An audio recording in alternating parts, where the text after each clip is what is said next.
Hi hello అందరికీ నమస్తే అండి. అందరు ఎలా ఉన్నారు? మీరు అందరూ బాగుండాలని మనస్ఫూర్తిగా కోరుకుంటున్నాను. అలాగే ఈ రోజు వచ్చేసి ఎన్నో ఆరోగ్య ప్రయోజనాలు కలిగినటువంటి పులుసు కూర చాలా చాలా బాగుంటుంది. ఇది ఎలా తయారు చేయాలి ఈ వీడియోలో చూపిస్తాను. చూడండి, ఈ గుమ్మడికాయ ఇది వచ్చేసి 300 గ్రామ్స్ అయితే ఉంది. ఈ గుమ్మడికాయ పీస్ వచ్చేసి ఇప్పుడు ఈ మధ్యలో ఈ సీడ్స్ అయితే తొలగించుకొని చిన్న చిన్న పీసెస్గా కట్ చేసుకోవాలి. చూసారు కదా, అన్నీ కూడా ఇలా కట్ చేసి పెట్టుకోవాలి. చూడండి, మరి చిన్న చిన్న పీసెస్గా కాకుండా కొంచెం ఈ టైప్లో అయితే కట్ చేసి పెట్టుకోవాలి. పులుసు కూరకి బాగుంటాయి ఇలా. ఇప్పుడు కర్రీ ప్రిపేర్ చేసుకోవడానికి ముందుగా స్టవ్ మీద కడాయి పెట్టేసుకొని 1 టేబుల్ స్పూన్ ఆయిల్ వేసుకోవాలి. అలాగే 1 స్పూన్ నెయ్యి, 1/2 స్పూన్ ఆవాలు, 1/2 స్పూన్ జీరా, 1/2 స్పూన్ మెంతి పౌడర్ లేకపోతే మెంతులైన వేసుకోవచ్చు. అలాగే ఇంగువ, ఎండుమిర్చి, అలాగే కరివేపాకు, ఒక ఉల్లిపాయ తీసుకొని ఇలా కొంచెం పెద్ద పీసెస్ అయితే కట్ చేసుకోవాలంటే పులుసు కూరకి ఇలా పెద్ద పీసెస్ వేసుకుంటే బాగుంటుంది. ఇవన్నీ కూడా కలుపుకోవాలి. ఇప్పుడు పచ్చిమిర్చి చీలికలు, అలాగే 1/2 స్పూన్ వరకు పసుపు.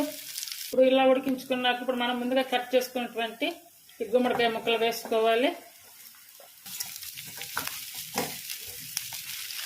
టేస్ట్ సరిపడ కారం, అలాగే కర్రీ పౌడర్, అలాగే టేస్ట్ సరిపడ సాల్ట్ ఇవన్నీ వేసుకొని బాగా కలపాలి. ఈ తాలింపులన్నీ కొంచెంసేపు ఉడికించుకోవాలి.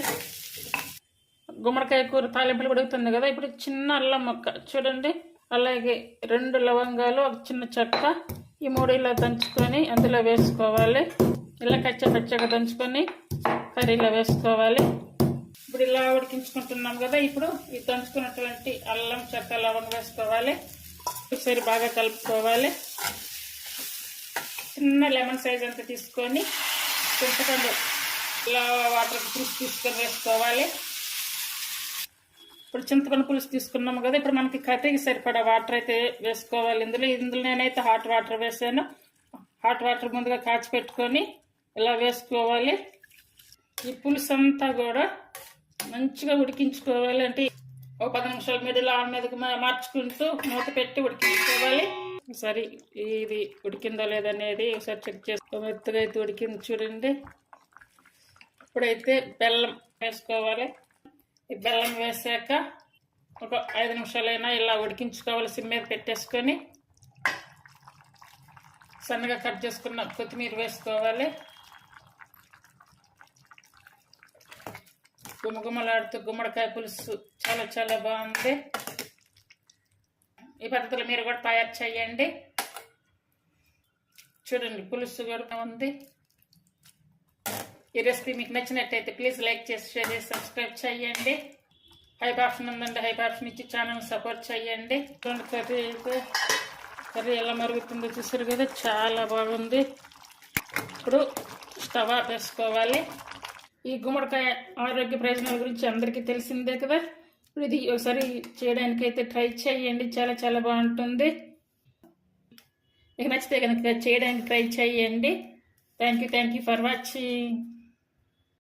చూడండి, ముందుగా అయితే ఈ గుమ్మడి గింజలు చూస్తారు కదా, ఈ గుమ్మడి గింజలు మామూలుగా మనం గుమ్మడికాయ ఇలా తీసుకొచ్చుకుంటూ ఉంటాము కదా, నేను అవి తీసుకొచ్చినప్పుడల్లా ఇలా ఎండబెట్టాను అన్నమాట. ఇవైతే 1 కప్పు దాకా ఉన్నాయి, 1 కప్పు మీద తెచ్చా ఉన్నాయి ఈ గుమ్మడి గింజలు. ఈ గుమ్మడి గింజలతో ఇప్పుడైతే కారపొడి తయారు చేసి చూపిస్తాను. చాలా చాలా బాగుంటుంది. ఇది గుమ్మడి గింజల ఆరోగ్యానికి కూడా చాలా మంచిది. దీనివల్ల చాలా బెనిఫిట్స్ కూడా ఉన్నాయి.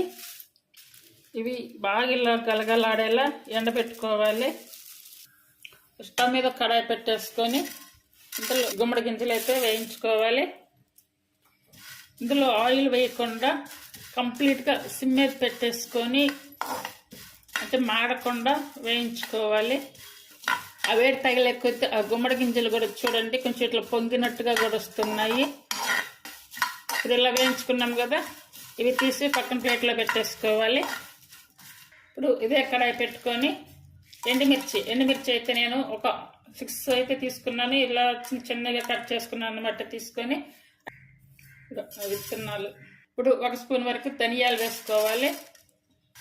ఇందులో ఎలాంటి పప్పులు అనేవి కలపకుండా ఓన్లీ గుమ్మడి గింజలతోనే కారం అయితే తయారు చేయడం జరిగింది. అలా చేయడం వల్ల గుమ్మడి ఫ్లేవర్ అనేది బాగా తగులుతుంది. అలాగే 1 స్పూన్ జీరా, అదే కొంచెం మెంతులు కొద్దిగా వేసుకోవాలి, ఎక్కువ అవసరం లేదు, కొంచెం వేసుకోవాలి. ఇప్పుడు స్టవ్ ఆపేసుకోవాలి. మనం ఇప్పుడు ఇవి పక్కన ప్లేట్లో పెట్టేసుకోవాలి.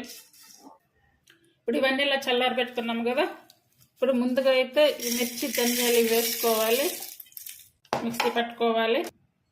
ఇప్పుడు టేస్ట్కి సరిపడా సాల్ట్ వేసుకోవాలి. ఇది కొంచెం స్పైసీగా లేకుండా చేసుకుంటున్నాను అన్నమాట.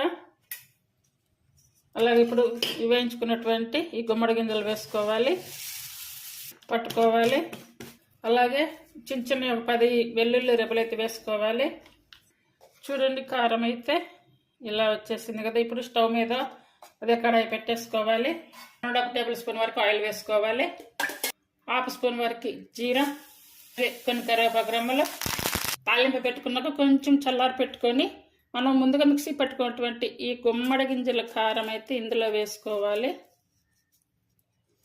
ఇందులో వేసుకొని ఇదంతా కూడా బాగా కలుపుకోవాలి, చేత్తో కలుపుకోవాలి. ఈ కరివేపాకులు అయితే ముందు వేయించేటప్పుడు వేయకుండా ఇట్లా ఆయిల్ తాలింపులో వేసి ఇప్పుడు ఇలా అంటే ఆయిల్ బాగా ఫ్రై అవుతాయి కదా, ఇలా నలిపితే కనుక బాగా నలిగిపోతాయి. చూడండి చాలా చాలా బాగుంటుంది, చాలా మంచిది ఆరోగ్యానికి కూడా. ప్రతి ఒక్కరు తినవచ్చు, అందరూ కూడా ట్రై చేయండి. ఈ గుమ్మడి గింజల కారం రెసిపీ మీకు నచ్చినట్టయితే ప్లీజ్ లైక్ చేసి, షేర్ చేసి, సబ్స్క్రైబ్ చేయండి. మీకు తెలిసిన వారికి కూడా షేర్ చేయండి. చాలా బాగుంటుంది ఈ పొడి, అన్నిట్లో బాగుంటుంది. అన్నం, ఇడ్లీ, దోశ అన్నిటికీ చాలా చాలా బాగుంటుంది. ఇలా అన్నం పెట్టేసుకొని ఈ కారపొడి ఇలా వేసేసుకొని గుమ్మడి గింజలతో కారం, కాయల్లో వచ్చినటువంటి గుమ్మడి గింజలను ఎండబెట్టి ఇలా కారం చేయండి, చాలా బాగుంటుంది. చూడండి, మీకు కావాలని చూడండి, టేస్ట్ చూసి చెప్పండి ఎలా ఉందనేది. మంట కూడా లేకుండా చాలా చాలా బాగుంది టేస్ట్ అయితే. మీకు నచ్చితే కనుక ఫాలో అవ్వండి, చేయడానికి ట్రై చేయండి. చూడండి, థ్యాంక్ యూ ఫర్ వాచింగ్. చూడండి ఎంత బాగుంది కదా.